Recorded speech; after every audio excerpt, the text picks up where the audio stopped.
നവകേരള സർവേയിൽ കേരളത്തിന് തിരിച്ചടി. നവകേരള സർവേ ഹൈക്കോടതി റദ്ദാക്കി. സർവേക്ക് ധനകാര്യ അനുമതി ഇല്ല എന്നാണ് ഹൈക്കോടതി പറയുന്നത്. ബില്ലുണ്ട്. ബില്ലിൽ എന്താണ് ഇങ്ങനെയൊരു തടസ്സവാദം ഉന്നയിച്ചത്? സംസ്ഥാന സർക്കാർ നടത്തുന്ന നവകേരള സർവേ, അതായത് സർക്കാരിന്റെ പ്രവർത്തനങ്ങൾ, വിവിധ പദ്ധതികൾ എങ്ങനെ ജനങ്ങൾ സ്വീകരിക്കുന്നു, ഇനി എന്ത് വേണം, തുടർ നടപടികൾ, ഇതൊക്കെ ഒരു തെരഞ്ഞെടുപ്പ് കാലത്ത് സർക്കാർ ഒരു സർവേയുമായി ഇറങ്ങിയതാണ്. സർക്കാർ ചെലവിലാണ് ഈ സർവേ നടത്തുന്നത്.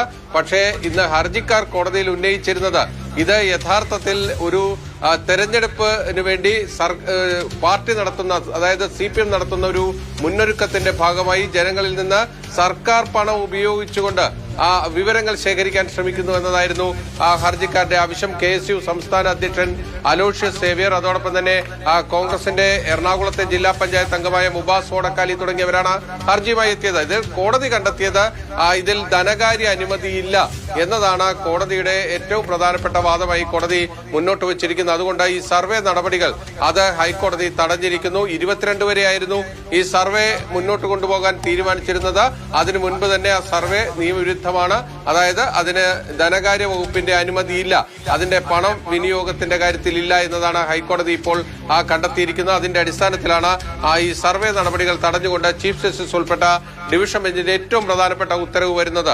എന്തായാലും സംസ്ഥാന സർക്കാരിനെ സംബന്ധിച്ചിടത്തോളം ഈ തെരഞ്ഞെടുപ്പ് അടുത്തു നിൽക്കെ വലിയ തിരിച്ചടിയാണ് ഹൈക്കോടതിയിൽ നിന്നുണ്ടായിരിക്കുന്നത്. ഇതുമായി ബന്ധപ്പെട്ട് സർക്കാർ വിവിധ പദ്ധതികൾ നടപ്പാക്കുന്നു. ആ പദ്ധതികളുടെ ജനങ്ങളിൽ നിന്നുള്ള വിവരശേഖരണം എന്ന പേരിൽ സർക്കാരും ജനങ്ങളും തമ്മിലുള്ള ഒരു ബന്ധം സ്ഥാപിക്കാതെ സർക്കാർ ചെലവിൽ മുന്നോട്ട് കൊണ്ടുപോകുക എന്നതായിരുന്നു ഉദ്ദേശമെന്നതാണ് ഹർജിക്കാർ മുന്നോട്ട് വെച്ച പ്രധാനപ്പെട്ട വാദം. ഇതൊരു തെരഞ്ഞെടുപ്പ് മുന്നിൽ കണ്ട് പാർട്ടിക്ക് വേണ്ടി നടത്തുന്ന, സർക്കാർ ചെലവിൽ നടത്തുന്ന സർവേ, ആ സർവേ നിയമവിരുദ്ധമാണ്, തടയണം എന്ന ആവശ്യമാണ് ഹർജിക്കാർ മുന്നോട്ട് വെച്ചത്. അതാണ് ഇപ്പോൾ ഹൈക്കോടതി അനുവദിച്ചിരിക്കുന്നത്. അതായത് ഈ വീടുകളിലേക്കൊക്കെ തന്നെ CPMന്റെ അംഗങ്ങളടക്കം എത്തുന്നു. അപ്പോൾ അവിടെ ഒരു പൊതുപണം വിനിയോഗിക്കപ്പെട്ടിട്ടുണ്ട് എന്നടക്കമായിരുന്നു ഈ ഹർജിക്കാരുടെ ആവശ്യം. ബില്ലിൽ അപ്പോൾ സർക്കാരിനെ സംബന്ധിച്ച് ഏറ്റവും വലിയ തിരിച്ചടി എന്ന നിലയിൽ ഇതിനെ നമുക്ക് വ്യാഖ്യാനിച്ചാൽ എങ്ങനെ മനസ്സിലാക്കാം? ഒപ്പം തന്നെ സർക്കാരിന് വേണ്ടി ഹാജരായ അഭിഭാഷകർ ഈ വിഷയത്തിൽ എന്ത് മറുപടിയാണ് നൽകിയത്?